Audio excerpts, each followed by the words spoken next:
John, did you see that story about buying pets online? What story? It was a fake advert for buying pets. It featured as a warning on the Action Fraud website. Well, that's pause for thought. Another example of cyber criminals trying to rip you off. If you buy a dog from a fake website, you must be barking. Hello everyone and welcome. Today we're going to be talking to you about cybersecurity. We'll be taking a look at the risk of you becoming a victim of cybercrime.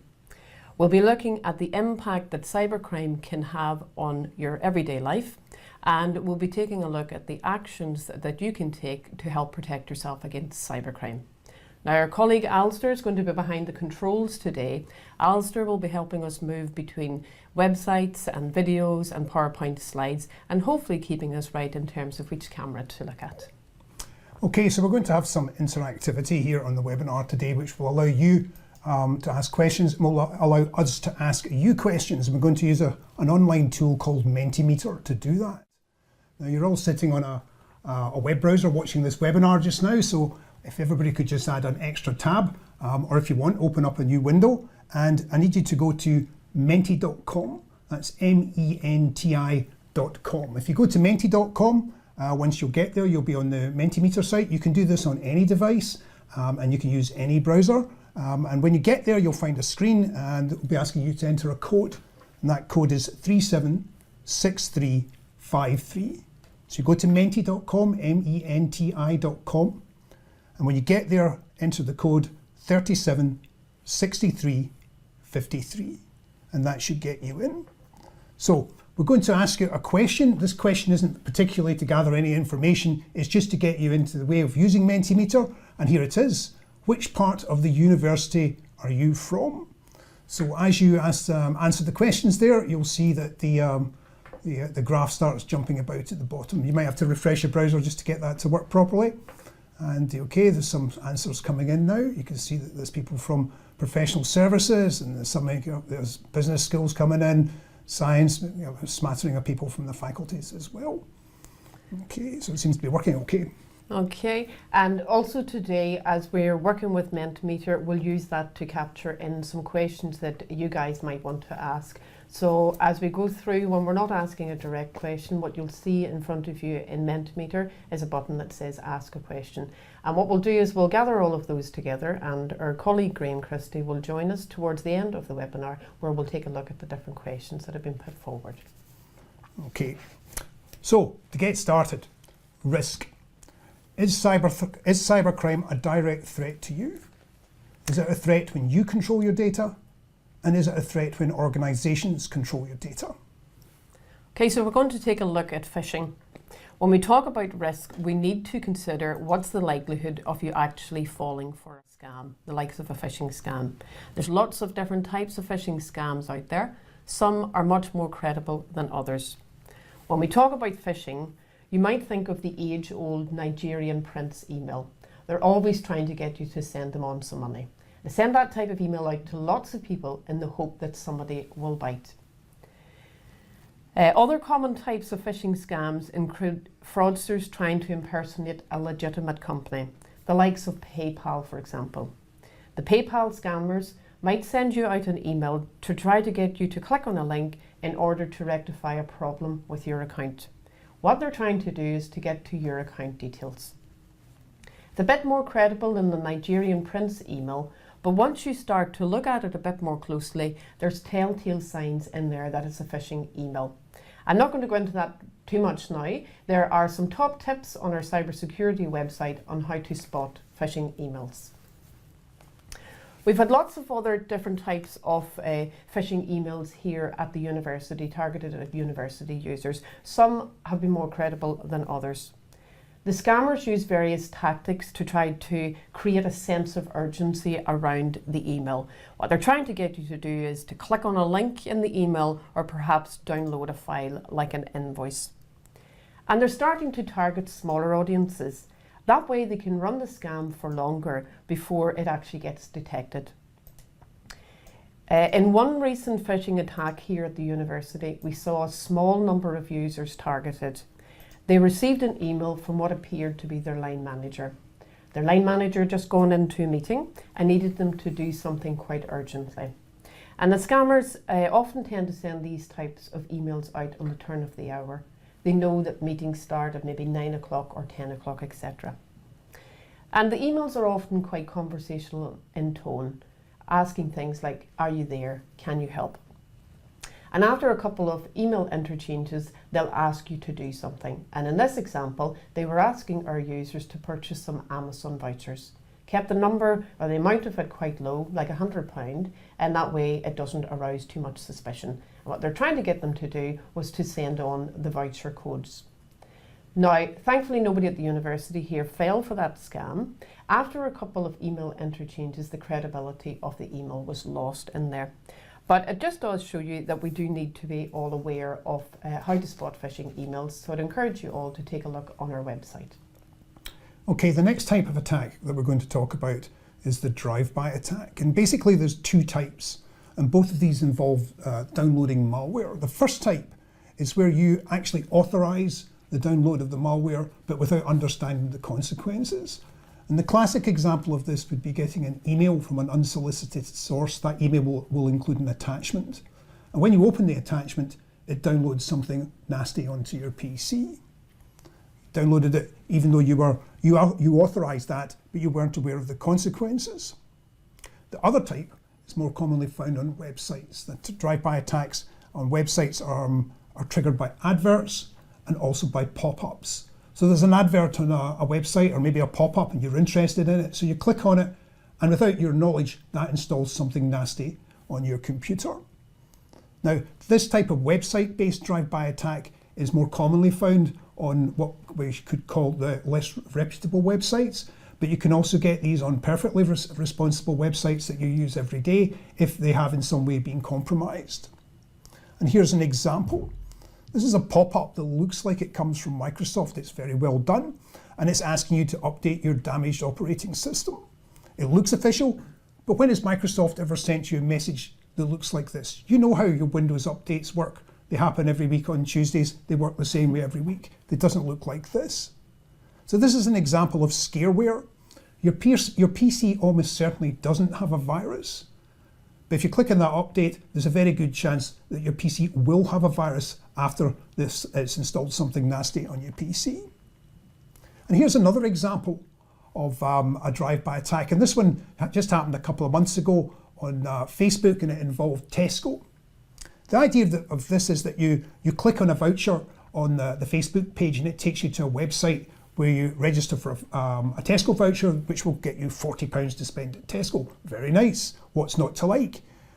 Except that clicking on the voucher doesn't take you to Tesco's website. It takes you to another website where you go through a registration process, and they will ask you some questions, all of which are designed to capture your personal information, email address, telephone number, etc., etc. Tesco don't know anything about this, so you're not going to get 40 quid to spend at Tesco. But what you might get is a lot of unsolicited emails, text messages, phone calls, all of them trying to push you to websites that you've never heard of in order to buy products. Another type of attack that we haven't talked about so far is the man-in-the-middle attack. And there's the definition on the screen there, a form of cyber eavesdropping where communication between two users is monitored and modified by an unauthorized party. Well, let's use an example to break that down a little bit. Let's say you're out and about, you're enjoying a coffee, you're on public Wi-Fi, and you decide to transfer £100 from your bank to another account. The man-in-the-middle attack almost happens on almost always happens on public Wi-Fi, and the person running the attack will be nearby, sitting there logged on with the machine. You won't be able to tell who it is. So you send a communication to the bank saying, transfer £100 from my account to this other account. The man-in-the-middle attack intercepts that communication, and it changes the destination account. So when the bank transfers the £100, it transfers it to the hacker's account, not to your account. Now, I'm not trying to scare you into not using public Wi-Fi, okay?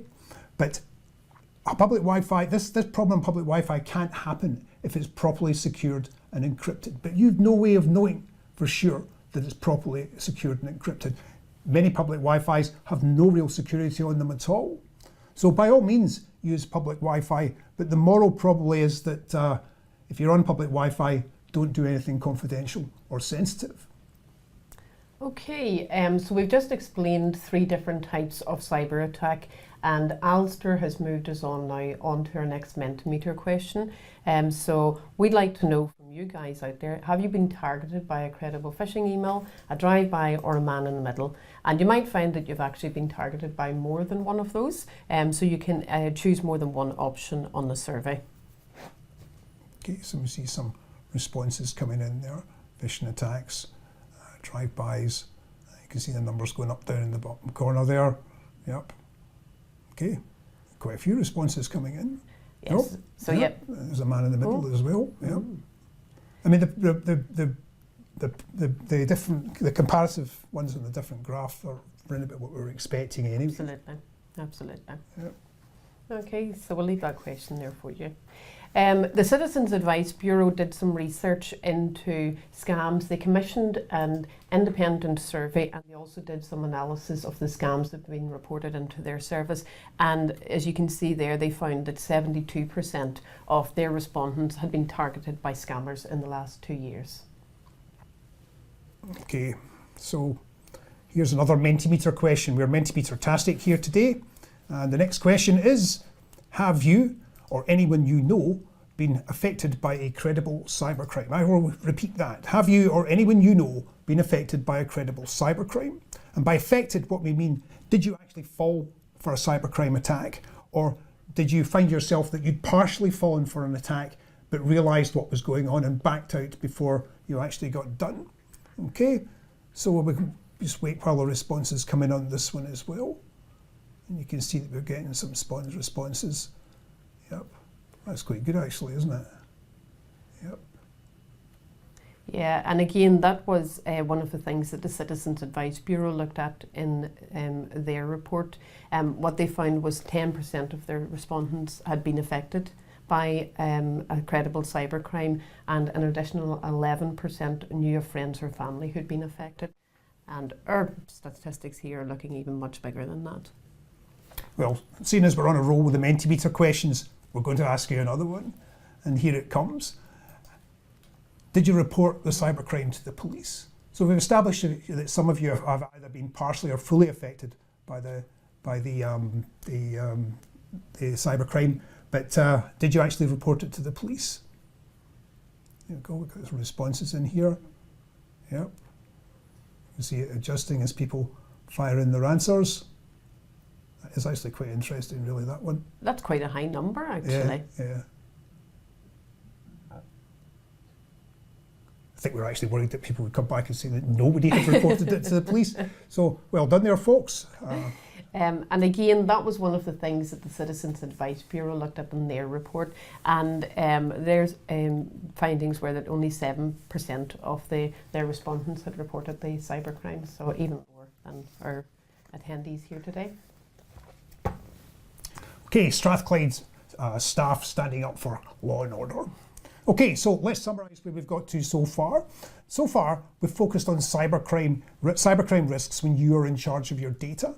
The different types of cybercrime, common cybercrime attack, we've focused on them as well. Phishing, drive-bys, and man-in-the-middles.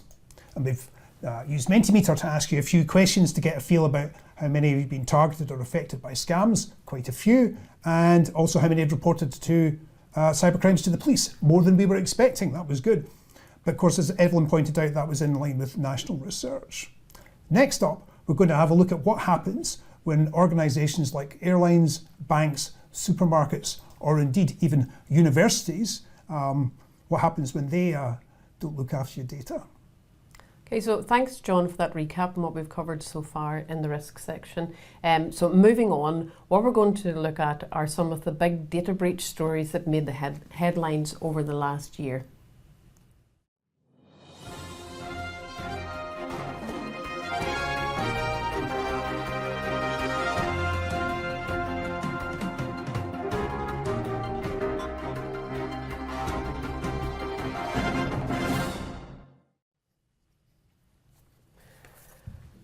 Okay, so continuing on the subject of risk, those were quite startling headlines, and hopefully none of you have been victims of those hacks or data breaches. Now, as we've just seen there, major organisations do make mistakes with your data, and there's a good way that you can check your accounts to see if you've been caught up in some sort of data breach, and it's using a website which goes by the unusual name of Have I Been Pwned? That's Pwned, spelled P-W-N-E-D. I'm not going into where the origin of that particular word, but the website's called Have I Been Pwned? And we're going to put it up on the screen now.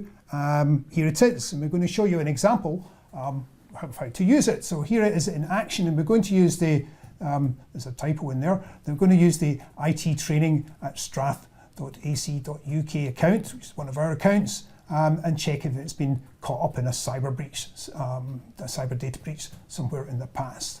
So what you do is you put your account in, and you click on the Pwned button, and once the results come back, if you scroll down a bit, it says, oh no, Pwned, and here down below we have the breaches that you were involved in. Now the IT training account has been in 3 breaches. The first one there, we've lost that there, if we could scroll down again please, is an Adobe hack back in October 2013. And this is quite a serious hack. If you look underneath, if you can read that okay folks, it tells you what was compromised in this particular hack. This one was email addresses, passwords, hints, passwords and usernames. That's a serious hack, and that is a definite requirement to change your password, particularly if you're one of these people who thinks it's clever to use the same username and password on everything. Below that, we've got another hack. This one was for the onliner spam bot. Now this was 711 email addresses, but this hack was involved a spam server. So basically it's a server which holds information that they use for spamming. It's not as serious as the Adobe hack. And very recently, another hack, the verification.io breach, which was in February this year, that was also a serious hack. And on each occasion, we have changed our password for IT training at strath.ac.uk. So, having shown you Have I Been Pwned in action, we would like you to try it. So, if you could open up a new browser tab and just Google up Have I Been Pwned, spelt P-W-N-E-D, to get to the website. It's okay if it takes you a few seconds to get there. Once you get there, if you want to put in one of your own accounts, it could be your work account or it could be a domestic account, and find out if you've been scammed. One thing we could point out here is that the older the account, the more likely it will have been in a breach.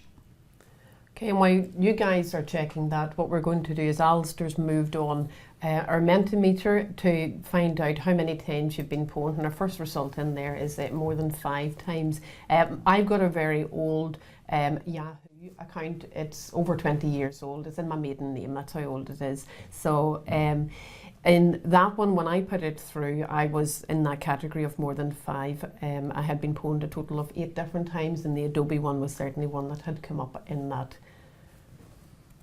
Oh, we've got some in the none category in here. Yeah, that must be quite new. We're well impressed. Yeah. Unless you set your account up yesterday. It's just watching the results coming in here, and it's pretty much in line with what we expected. You get more than 5s up at 26% now, but some people like your account, they'll have had their accounts a long time. Yep. Okay, so lots of accounts involved in data breaches there. So what it goes to show is that you can't rely on big organisations to make sure that they're looking after your data properly. And it shows the need for good password management. You will get caught in breaches, apart from 13% of you. You will get caught in breaches. And when you get caught in a breach, if you get in there and change your password, or if you're using good, strong, secure passwords, then it helps to keep yourself safe. And it shows the need for something like a password manager, but that's something that we're going to cover in a later webinar. Okay, so that now takes us to the end of the risk section. We're going to have a very quick recap slide just to show you what we've covered so far.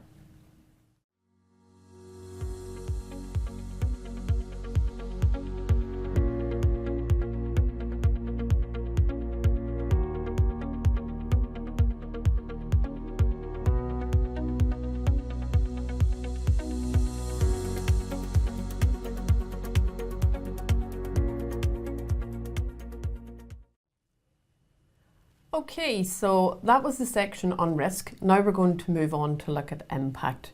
We're what we're going to look at is, what if you were hacked, how would it affect you? We saw with the Have I Been Pwned demo that it's quite easy for your password to end up on a public site out there as part of a data breach.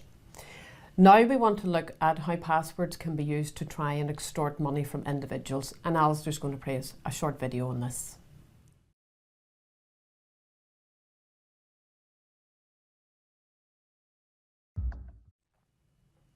Well, scary or what?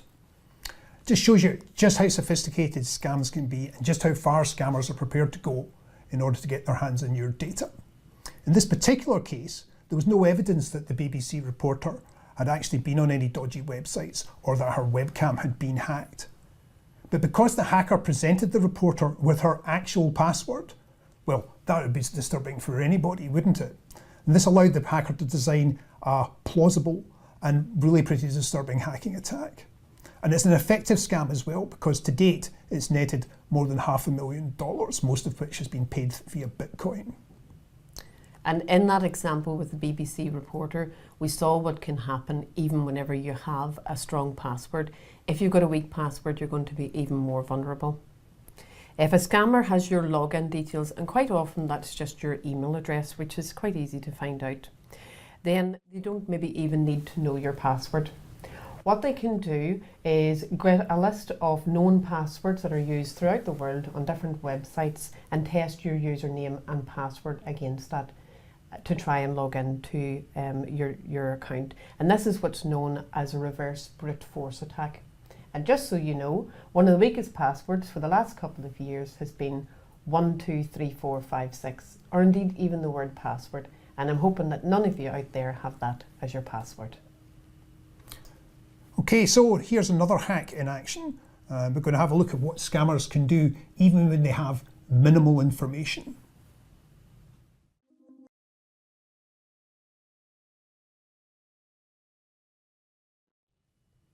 So the scammers targeted an organisation. In this case, it was a mobile phone provider, and they did this to get access to a specific person's account. She used social engineering to pressurise the telephone operator to manipulate him into giving away confidential personal information. Now, the potential impact of this type of attack can be huge. It could often be financial as well, because they may well get access to something like your bank details if they can log into your account. Okay, so we mentioned financial as an impact, and that's something that the Citizens Advice Bureau looked at in their report. The graph that you have on the screen shows a breakdown of the value lost to the different types of scam. And that same report also revealed that the median amount lost per person to online scams was £556, and some people will have lost substantially more than that. Sorry, just a phone in the background. Apologies. Now, I want to dig a bit further. We've looked at financial as one of the impacts. It can also be lots of other things that happen, that it can be more than one impact. It can be quite stressful, it can be time consuming, and it can take a lot of effort to sort out a hack, assuming that the hack can actually be sorted out. And we're going to, John's going to take you a story through from someone called Jack. Okay, well, this is Jack's story. Now, Jack's relative lost data in a hack, and the hacker took took that data and used it to impersonate the relative and trick Jack into transferring £3,500 to cover an emergency. Now, unfortunately for Jack, he realised too late that it was a scam. So, first of all, he contacted his bank, then the police, and then Action Fraud. And unfortunately, they advised that there was insufficient evidence for them to investigate. So there he is, stuck £3,500 out of pocket. So he went back to the bank, but the bank refused to return the money. And they refused to return the money because Jack had initiated the transfer, and the bank stated that there hadn't been anything wrong with their systems, therefore they were not reliable. They were not liable. So that left Jack up a certain creek, and so he contacted Citizens Advice to request clarification on his legal position, who then they decided to take up Jack's case to see if they could help him out. Now, to cut a long story short, Jack eventually got his £3,500 back, but there's a considerable amount of time, effort and stress involved in getting there. Okay, so time is indeed an impact. It can take a lot of time to fix compromised devices. You might need to send your laptop or your device away somewhere to get sorted, and you don't then have time you can't actually access that device at that time. You might also need to take time to get in contact with the relevant organisations like the bank or the insurance company or whatever account it was that had been compromised. You should also think about alerting your contacts. For example, if you've been a victim of a Facebook scam, then you might want to get in contact with all of your friends to let them know that it's not you that's spamming them. And you should also think about contacting the authorities. And if you're here in Scotland, you should report cybercrime to Police Scotland. And in the other parts of the UK, you should report cybercrime to Action Fraud. As we saw earlier with Jack, falling victim to a cybercrime can be a stressful emotional experience. And the emotional impact of cybercrime can be huge. I'll give you an example. A ransomware attack could encrypt all your files and folders, and you've now got to pay up in order to get the stuff back. Now that could mean losing all your photographs, all your videos, all those pictures of kids' birthday parties and weddings, etc., etc. Because sometimes with a ransomware attack, even if you pay them off, they still don't give you back the way to de-encrypt your files and folders. And if a cybercrime was a data breach at work, well, that could lead to serious reputational damage. It could also potentially lead to legal difficulties for your employer and severe embarrassment for yourself. Now, it's impossible to be 100% safe and secure online, but you can take all the necessary available precautions. That's the best practical step you can take to ensure that you're as safe as you can be. In the next section, we're going to give you some ideas of the actions you can take to keep yourself safe.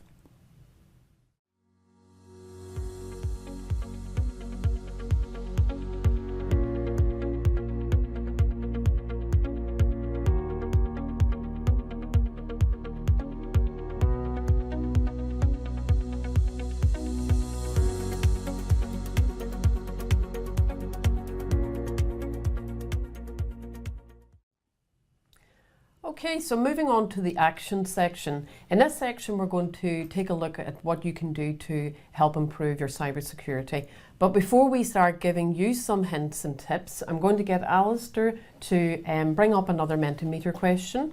And in this one, what we're going to ask you is, what do you think you can do today to improve your cybersecurity? Now, this particular one uses a fancy word cloud feature. So if you refresh your screen, you'll see the question. There'll be a couple of boxes in front of you. And if you type in a word or a phrase on the things that you think that you can do today, and we'll take a look at the different options as they come in. Okay, just waiting for some results there. Okay, we might need to check that one's open for voting. I think it is, yeah. Okay, you're all out there busy typing away. So it could be a one word, and we're starting to see some things coming in. Yep. So a word or a phrase. Passwords coming in there. Expected to see that.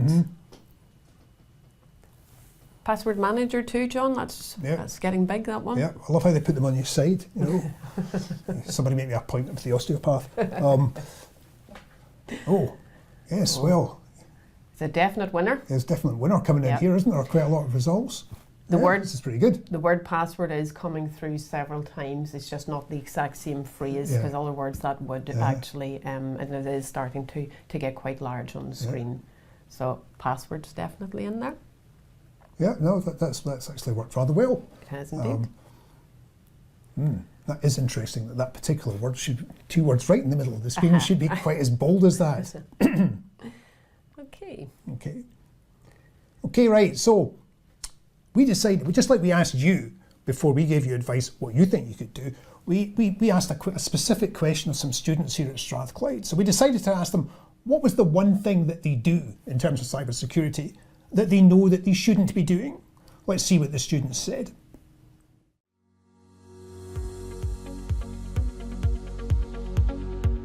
I definitely don't change my passwords enough. Like, you know, I tend to have, like, if I do change my passwords, I often end up forgetting them and having to reset them again, so I tend to just keep the same password for far too long, sometimes years at a time. I tend to use the same email for most of the sites online and similar passwords to ensure that I don't forget about them. Use different passwords. Yeah, I believe I should use different passwords for different kind of websites. Yes. I think we should use different passwords and different usernames for the different accounts. Well, I have the same password for everything. Like, it keeps my phone secure without it getting too much in the way. So things like that, like technology is definitely a big boon to help keep people safe. Asset managers, no. I have no idea what it is. Is it an app or? What? Password managers. No. What's that? Oh, I have seen it on the software. Uh-huh. You know, the LastPass, yeah. the suggested software that you Uh-huh. can download for free, but I have never used it. I've never heard of them, but I would be happy to learn about what they are used for and what they imply. Passwords, Passwords, Passwords. Different passwords. passwords, passwords, Passwords. Different passwords. passwords. passwords.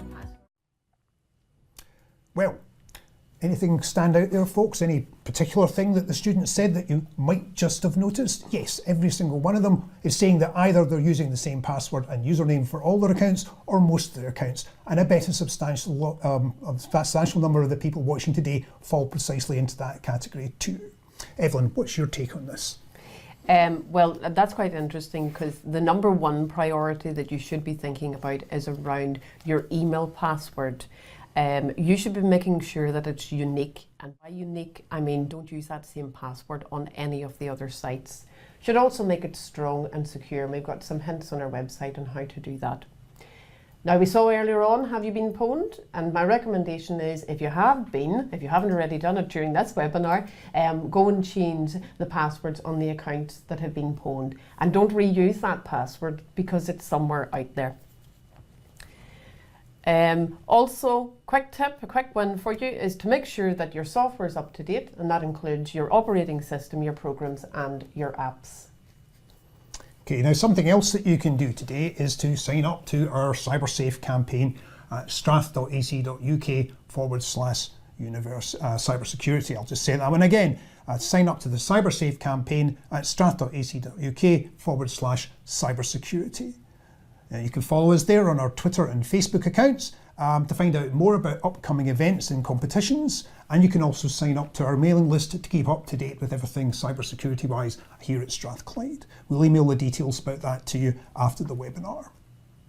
Now, you might also have heard that we've created our own cyber escape rooms. So far, around 100 people have had a great time cracking the mystery of a hacking plot targeting the university. It's great fun, it's a fun activity, and it's a really good team building exercise.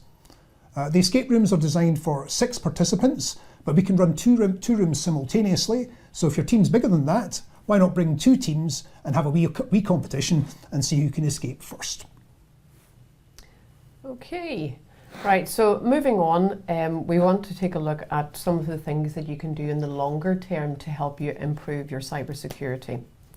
I didn't see 2-factor authentication coming through so big in the word cloud, if indeed at all, but that's something that you can consider. And for those of you out there who don't know what 2-factor authentication is, it's about adding a second stage to your login process.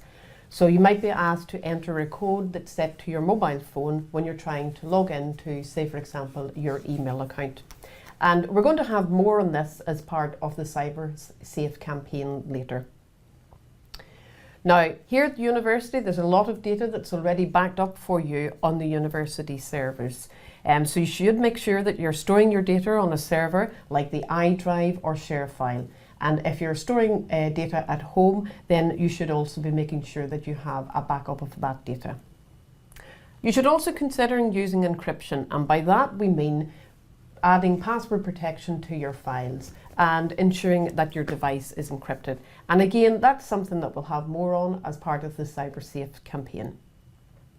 And if you are unfortunate enough to become a victim of cybercrime, as we mentioned earlier, in Scotland you should report it to Police Scotland, and in the other parts of the UK you should report it to Action Fraud. Okay, so what else can you do in the longer term? Now, Evelyn mentioned this earlier. It's something that you could do today, but it's an ongoing process. You need to keep your software up to date. That's operating systems, programs and apps, regardless of which device they're on.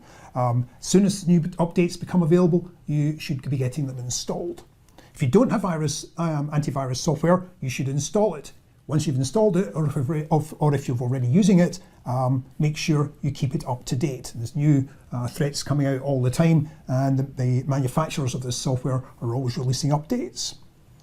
And make sure that you're not using the same password on multiple sites. It's one of the most dangerous things you can do, and rest assured that the hackers have software that can check your username and password against thousands of different websites, and it only takes them a matter of minutes to produce a file which has a list of all the sites that your username and password can log into, and then they'll promptly log on to the darknet and sell that list. There's a healthy market, to use the wrong word, for this sort of thing on the dark web.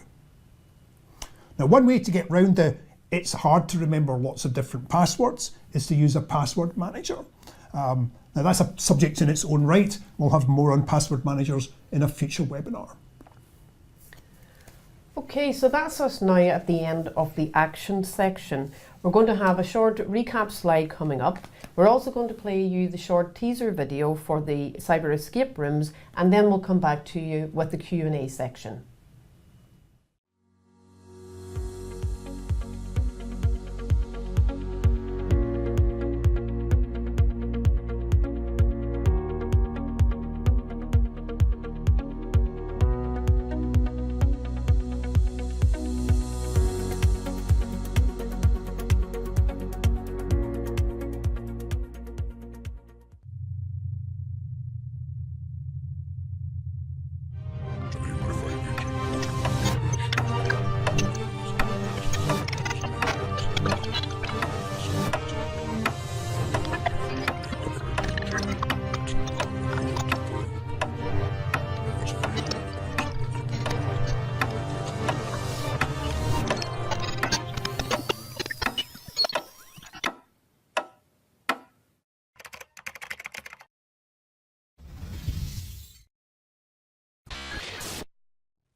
Okay folks, time for the Q&A, and we've been joined by our esteemed colleague, Graham Christie, and Graham's going to take us through on your questions. Hello Graham. Hello John, and thank you very much for describing me as esteemed. That's not a very commonplace event. So thank you also to everyone who has been interacting with us during the webinar and submitting questions and using the Mentimeter polls. It's been excellent. We possibly only have time for 3 or 4 questions just now, but we'll make sure that all questions and responses are available to everyone who's watching the webinar this morning after the event. So I'll kick off with the questions just now. The first question we have is, what should I do if I think I have malware on my university PC? John, would you like to kick off with that? Okay, if you think you've caught something nasty in your university PC, the very first thing you should do is pull the network cable out at the back. I'm not kidding. Just pull the network cable out at the back. Shut down the PC and call the help desk. That'll certainly stop the thing spreading, because that sort of thing can spread very quickly on a big network like the universities. Great. And just to add to that, we also have lots of information on our web pages about what you should do in the event of your personal device having malware on it as well, so you can check that out shortly. The next question we took, which I'll just answer myself, was regarding using public Wi-Fi, and someone asked, would you not recommend using a VPN to connect to create a secure connection if using public Wi-Fi? The answer to that is absolutely. If you feel comfortable doing that on your device, then you can do that. If you're not as so technically minded, other approaches you can use are, one, just to not log in, don't enter credit card details when you're browsing the public Wi-Fi. Alternatively, you can consider using your data allowance on your device, your 4G, 3G connection's pretty secure, more secure than public Wi-Fi. So yes, that's the response to that question. Evelyn, I have one for you, which is there a particular website you'd recommend for more information on cybersecurity practice? Well, John mentioned it earlier, and I think I mentioned it a couple of times throughout the webinar. So we've got our Strathclyde cybersecurity website. There's lots of different, some of the videos that you saw today, lots of different hints and tips and things like spotting phishing emails, tips for strong passwords, all of that type of information, links out to other relevant sites as well from there. So the Strathclyde cybersecurity website's probably your best first point of contact. I definitely agree. And I'll jump on the back of that from Evelyn with some shameless promotion for our CyberSafe campaign. It's something we're running this year over the next coming months with lots of information, best practice tips in cybersecurity, events, competitions and so on. So to get involved with CyberSafe, you can go to the website Evelyn's just described. So it's strath.ac.uk/cybersecurity. And from there you can follow our social media channels, log on to our or sign up to our mailing list, and get involved. We'll be doing lots of competitions, lots of content on the social media channels as well. Upcoming things over the next few weeks and months, we have Cyber Scotland Week at the end of April. We'll have lots of content during that week, and we have a webinar scheduled for the end of May on password managers and two-factor authentication. And the final one to mention on the CyberSafe campaign is the cyber escape rooms, which have been tremendously successful thus far. We'll be releasing more dates to meet the demand. So, get involved with CyberSafe. Okay, final question, which is, I think, question of the day, is if you could only give us one piece of advice today, what would that be? John? My piece of advice, my response to that would be to use a password manager, but we've not been covering that in detail today. I've been using one for about 3 years now, and once I gained my confidence with it, it's not difficult to learn. I would never go back to not having a password manager. So easy, takes the whole sting out of saving passwords, and you've loads of really secure passwords, all different, all the sites. What's not to like? Evelyn, what would your piece of advice be? I think going back to something that I said during the webinar, making sure that your email password is unique. It's not used across any of your other accounts, and keeping it strong and secure. And I think for me it would just be as simple as running your updates. I know they can be a bit frustrating, they come in at inopportune times, but if you make sure you update your operating systems, your apps, your devices, it takes a couple of minutes, make a cup of coffee, come back and you're much more secure. So I would just like to say thank you very much to everyone who has submitted questions. If there are any other questions that have come in the interim period, as I say, we'll make sure those are available after the end of the webinar. Okay, so we're going to send you on an email after the webinar. It'll have a link out to the different resources that we mentioned throughout the webinar, and we'll also include a feedback survey for you to complete on Qualtrics for us. John, is there anything else in that? Yep, the email we sent out, we're going to send out, we'll have the link to the PMO on a YouTube channel, and we'll be loading up a recording of the webinar to the channel so you can watch it again because you loved it so much, or because perhaps you could recommend it to one of your colleagues. Okay, so on behalf of the PMO, we hope that you have found the webinar very informative and enjoyable as well, and we hope to see you on the next one. Bye. Bye. Thank you. Bye.